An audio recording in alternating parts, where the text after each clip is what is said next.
Asset London میں بھی نماز جمعہ ادا کی گئی۔ علماء کرام نے تقریر کے بجائے صرف خطبے پر ہی اکتفا کیا اور مختصر نماز پڑھی گئی۔ اس موقع پر تمام حفاظتی اقدامات کا خیال رکھا گیا۔ نمازیوں کے درمیان مناسب فاصلہ رکھا گیا۔ نمازی گھروں سے وضو کر کے آئے اور اپنی جائے نماز بھی ساتھ لے کر آئے۔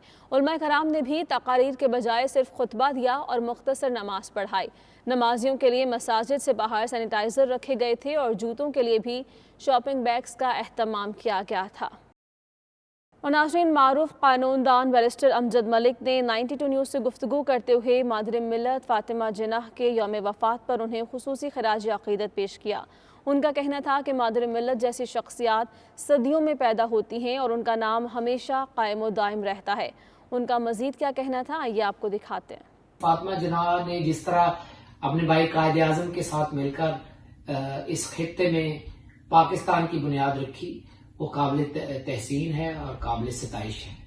پھر انہوں نے جس طرح جمہوریت اور ووٹ کے حق اور ان پرنسپل جن کے اوپر پاکستان بنا تھا، ان کی آبیائی کے لیے جس طرح محنت کی، جدوجہد کی، لوگوں کو جگایا اور بینگ اے فیمیل عورتوں کے حقوق کے لیے اس کو جلا بخشی، اس کی جتنی بھی تعریف کی جائے کم ہے۔ وہی کوششیں اور کاوشیں ہیں جو آگے بڑھ کر آپ کو ایک فیمیل پرائم منسٹر دیتی ہیں اور دنیا کے مختلف شعبوں میں شعبہ حاجات میں آپ کو خواتین ترقی کرتی نظر آتی ہیں۔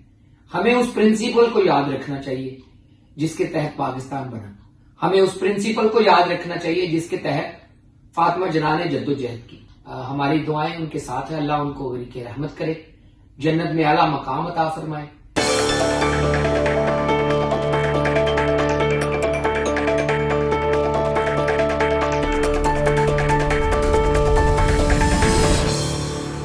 کورونا لاک ڈاؤن کے باعث منسوخ ہونے والی سرگرمیوں کا دوبارہ آغاز ہو گیا۔ الخدمت امرا ایسوسی ایشن کی جانب سے ایک تقریب کا اہتمام کیا گیا جس میں ایمرجنسی میں خدمات سر انجام دینے والی شخصیات کو ایوارڈ سے نوازا گیا۔ تفصیلات شاہد احمد شاہد کی اس رپورٹ میں۔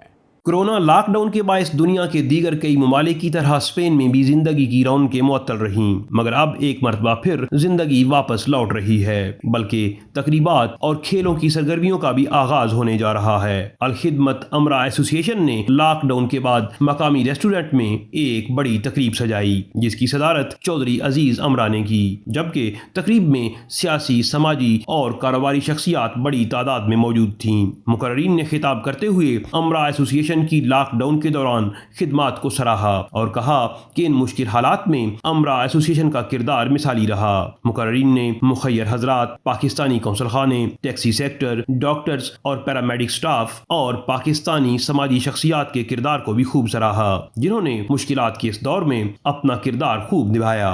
مقررین میں چودھری پرویز، چودھری احمد خان تریڑووالا، چودھری امتیاز عاقیہ اور عزیز امرا قابل ذکر تھے۔ ایمرجنسی کے دوران کمیونٹی کے لیے خدمات سر انجام دینے والی شخصیات کو خصوصی شیلڈز بھی دی گئیں۔ اس موقع پر امرا والی بال ایسوسی ایشن کے کھلاڑی بھی موجود تھے جنہیں بھی شیلڈ سے نوازا گیا، جبکہ آخر میں مہمانوں کی تواضع پرتکلف پاکستانی کھانوں سے کی گئی۔ کیمرہ ٹیم کے ساتھ شاہد احمد شاہد، 92 نیوز، بارسلونا، اسپین۔ سعودی عرب میں حلقہ فکر و فن کی جانب سے نامور شاعر اور ادیب احمد ندیم قاسمی کی 14ویں برسی کے موقع پر اجلاس منعقد کیا گیا، جس میں شرکاء نے احمد ندیم قاسمی کو شاندار الفاظ میں خراج عقیدت پیش کیا۔ تفصیلات نمیر علی کی اس رپورٹ میں۔ ہم کو خدا کی ذات نے بخشی سماعتیں، تم کو خدائے پاک نے اذن سخن دیا۔ سعودی دارالحکومت ریاض میں منعقد کیے گئے اجلاس میں حلقہ فکر و فن کے عہدیداروں نے شرکت کی اور معروف شاعر، ادیب اور صحافی احمد ندیم قاسمی کی زندگی پر روشنی ڈالتے ہوئے کہا کہ احمد ندیم قاسمی ہمہ جہت ادبی شخصیت تھے جنہوں نے ہر صنف ادب میں طبع آزمائی کی۔ ان کے لکھے ادبی مضامین، شاعری، افسانے اور دیگر ادبی تخلیقات ادب کا اثاثہ ہیں اور پڑھنے والوں کے لیے سبق آموز اور مشعل راہ ہیں۔ احمد ندیم قاسمی کا شمار ایسے شعراء کرام میں ہوتا ہے جن کی پوری زندگی تخلیقی عمل میں گزری اور ہم ان کی ادبی خدمات کو کبھی فراموش نہیں کر سکتے۔ فکر و فن نے انہیں خراج عقیدت پیش کرنے کے لیے منظوم کلام بھی پیش کیا ہے اور ان کے جو افسانہ نگاری، ان کی شاعری، ان کے جتنی بھی انہوں نے تحریر کیا ہے ان سب کو خراج عقیدت۔ وہ ایک تحریک میں بھی انہوں نے حصہ لیا تھا جس کے سلسلے میں وہ دو دفعہ وہ نظر بند بھی ہوئے ہیں اور ان کو قید کی صعوبتیں بھی برداشت کرنی پڑی ہیں۔ احمد ندیم قاسمی پاکستان کا فخر ہے۔ اجلاس سے حلقہ فکر و فن کے چیئرمین شیخ سعید، صدر چودھری ڈاکٹر ریاض احمد، محمود احمد باجوہ، وقار نسیم وامک، شعیب شہزاد، کلب حسین، ڈاکٹر طارق عزیز سمیت دیگر نے بھی اظہار خیال کیا۔ خبریں اور بھی ہیں، شامل کریں گے ایک بریک کے بعد۔ آپ رہیے 92 نیوز UK کے ساتھ۔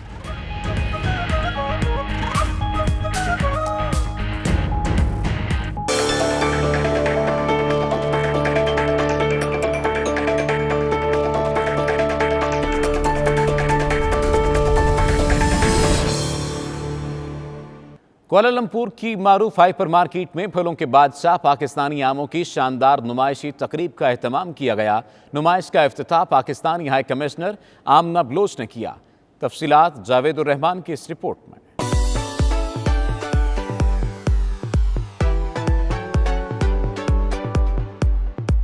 پھلوں کا بادشاہ پاکستانی آم دنیا کے دیگر ممالک پر اپنے منفرد ذائقے کی دھاک بٹھانے کے بعد ملیشیا کے لوگوں کے دلوں پر بھی راج کرنے پہنچ گیا۔ چونسا کی دل موہ لینے والی مہک، انور رٹول کے شیریں ذائقے اور ڈسہری کی مٹھاس نے ملیشین کو اپنا گرویدہ بنا ڈالا۔ کوالالمپور کی معروف ہائپر مارکیٹ میں پھلوں کے بادشاہ پاکستانی آموں کی شاندار نمائش سجائی گئی۔ ملیشیا میں تعینات پاکستانی ہائی کمشنر آمنہ بلوچ نے پروقار تقریب کا باقاعدہ افتتاح کیا۔ تقریب کا آغاز تلاوت قرآن پاک سے ہوا۔ إن الإنسان لفي خسر إلا الذين آمنوا وعملوا الصالحات وتواصوا بالحق وتواصوا بالصبر۔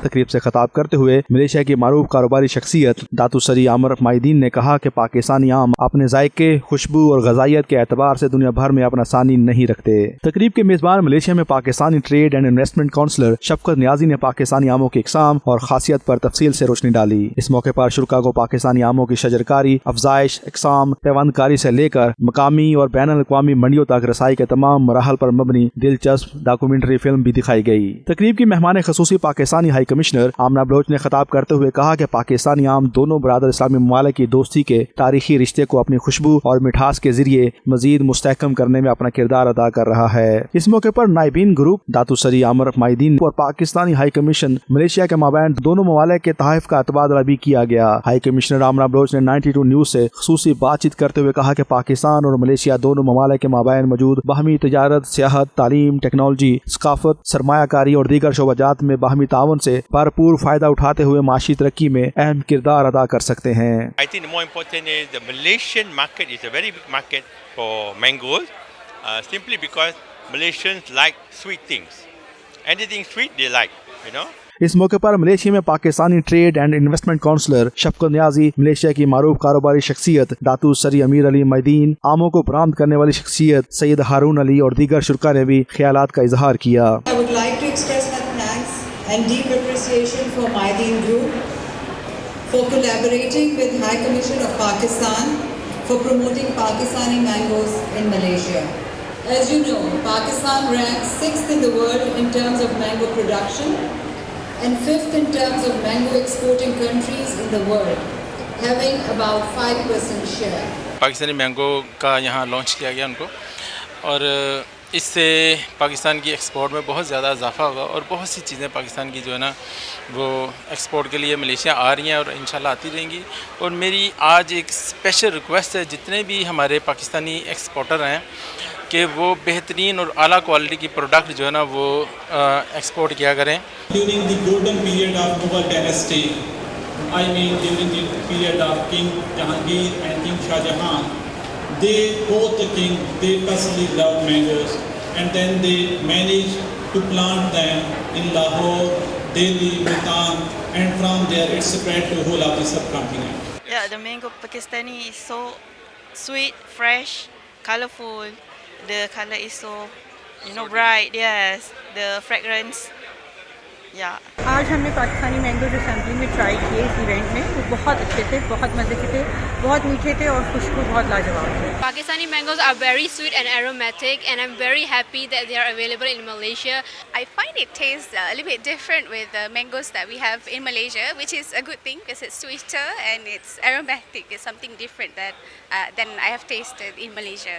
تقریب میں موجود شرکا کی توازو مختلف اقسام کے پاکستانی آم اور ان سے تیار لذیذ ملک شیک سے کی گئی, جسے شرکا نے بے حد پسند کیا. تقریب میں deputy high commissioner Mian Atif Sharif, head of chancery Shahzad Hussain, defence attache commodore Abrar Ishaq, visa counsellor Muhammad Afzal Tahir, community welfare attache Ghulam Haider, مال پاک ملیشیا کے چیئرمین داتو سری نظیر میرا سلام نے بھی شرکت کی. تقریب کی میزبانی کا فرائض پاکستان کی معروف کاروباری اور سماجی شخصیت سید خادم علی جیلانی نے سر انجام دیے. جی, پاکستانی پھلوں کا بادشاہ آم اس وقت ملیشین لوگوں کے دلوں میں بھی راج کرنے لگے. آج اس کی ایگزیبیشن ہوئی اور ہمیں یقین ہے کہ یہ آم نہ صرف ملیشیا میں اپنا مقام پیدا کرے گا بلکہ یہ پاکستان کی دیگر مصنوعات کو بھی ملیشیا اور جنوب مشرقی ایشیائی ممالک کی منڈیوں تک رسائی دینے میں بہت مددگار ثابت ہوگا. کیمرہ ٹیم کے ساتھ جاوید الرحمان, 92 نیوز, کوالالمپور, ملیشیا. اس کے ساتھ ہی نیوز اسٹوڈیو سے فی الوقت اتنا ہے. باخبر رہیے اور دیکھتے رہیے 92 نیوز UK.